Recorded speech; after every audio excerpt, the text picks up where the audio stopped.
about the 7th episode of Ranger Isekai, and I just got done doing the Toji wants to be a Kamen Rider, and we're getting even more, and I want like, this is so cool.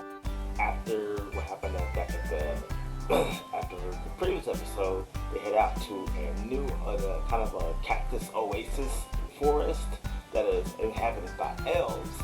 And big cactuses remind the Red Ranger of the Yellow Ranger back home, and that how she liked cactuses too. So Yellow Ranger would love this, but you know, the little fun is cut short because yeah, they end up getting because one, Ija ends up getting snatched up by this Afro elf man in shades, and so Logi and Totina, they end up getting like seen by a bunch of other elves who are using like little pine needles as arrows. And one of them, well, just check this out.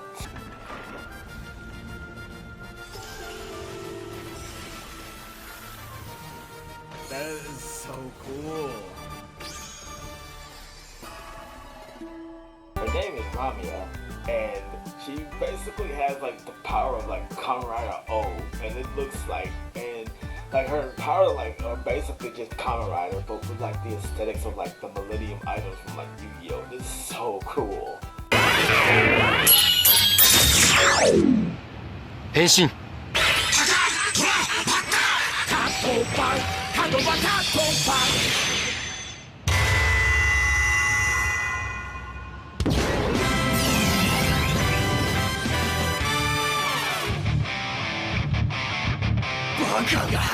ああ、期待通りだな。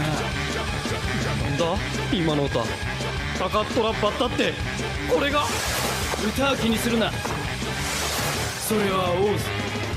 どれだけのものかは戦ってみればわかる。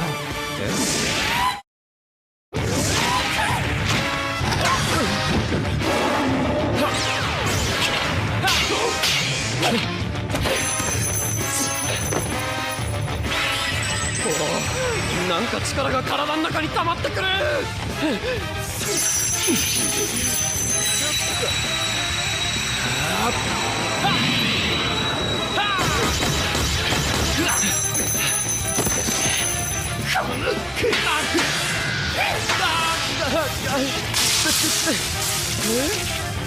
エイジ、真ん中をこいつに変えろ。よ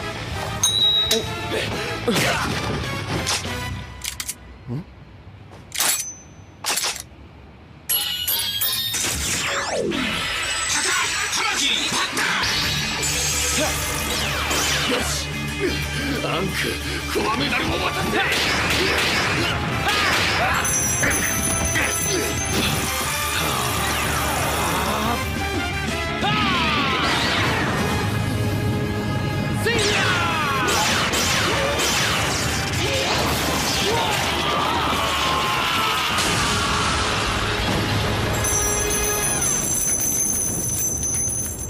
メダルでできてたのか、今のやつ。The thing I didn't mention is that the people from this cactus forest might have information about the prophet from 1,000 years ago. But Red seems particularly interested in that information just to figure out how to get back home and stuff like that. But they're still on the mission to get the mana seeds. So Ramia is like, nah, there's no, they ain't gonna need to talk, homeboy. Let's henshin, let's go. So she ends up morphing, she ends up transforming, different, very different.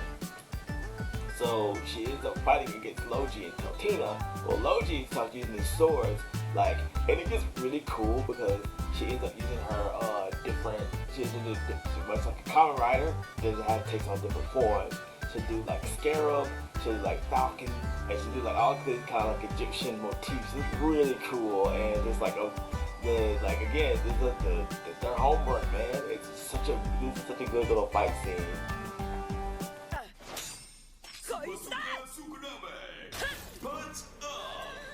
This is so good.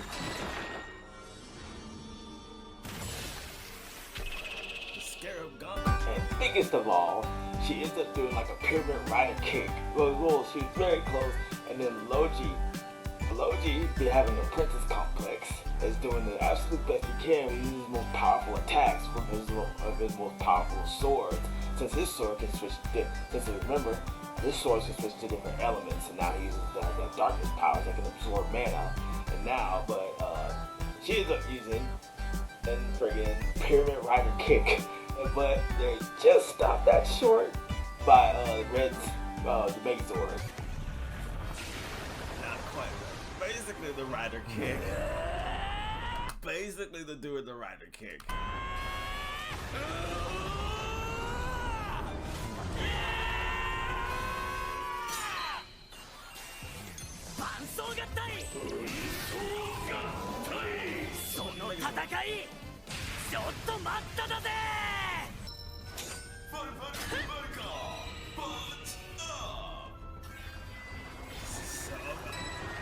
I keep saying it because this is just so good.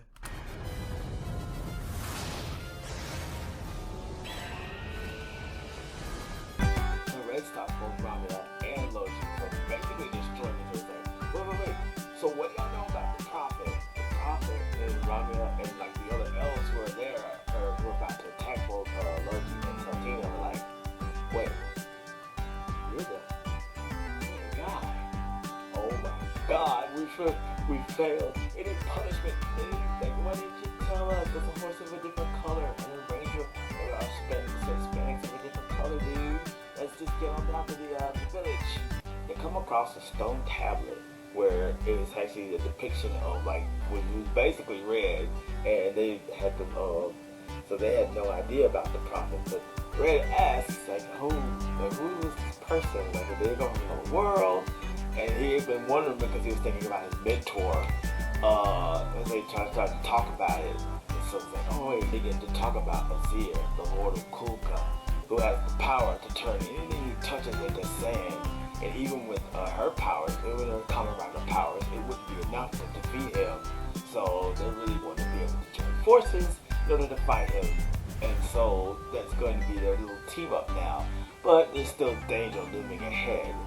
And that was Ultimate Day where that episode is. But just like the earlier episode, we get that clash of like the juxtaposition of like the fantasy and Tokusatsu clashing together, but this time with Kamen Rider and Super Sentai, how would it fare against the fantasy element? And it was really cool because like the multiple forms that she can take, and just like Kamen Rider, like many Kamen Rider. So it's really cool to see her doing her thing there, and also her personality completely changes when she's not fighting, because she's actually really shy and chill and stuff like that. Like say like in Fluttershy with the Kamen Rider. 改めまして、私はラーニア。次期族長にして7代目のアメン継承者です。いや、誰だ貴様は。さっきとキャラ違いすぎません？すみません。小さい頃から内気なところがありまして。証拠りもなく来やがったな。仲間を傷つけ、森を怪我した罪。審判、問答、すべて無用。我が劇場にのっとり、分滅の刑に処す。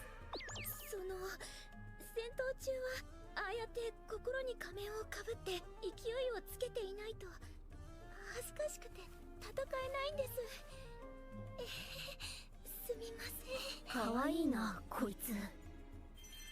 Now we get to see what happens. Hopefully there's going to be more happens next to see what happens. Both the power working together, and maybe even with the Megazord, or even because it was something I think about was like power cannon was just built by bonds and friendship and stuff like that. And just think, yeah, that'd be pretty cool. But yeah, I like this episode. I like the introduction of the new character with another set of powers, and it's just really cool. I like this anime a whole lot. And yeah, but that's gonna be it for the video. Make sure you like, subscribe, turn on post notifications, follow on the video. Check out my other anime discussion about Toy wants to be a Kamen Rider, because I've been having a lot of fun with that anime too. And I will see you guys in the next one because it is delicious.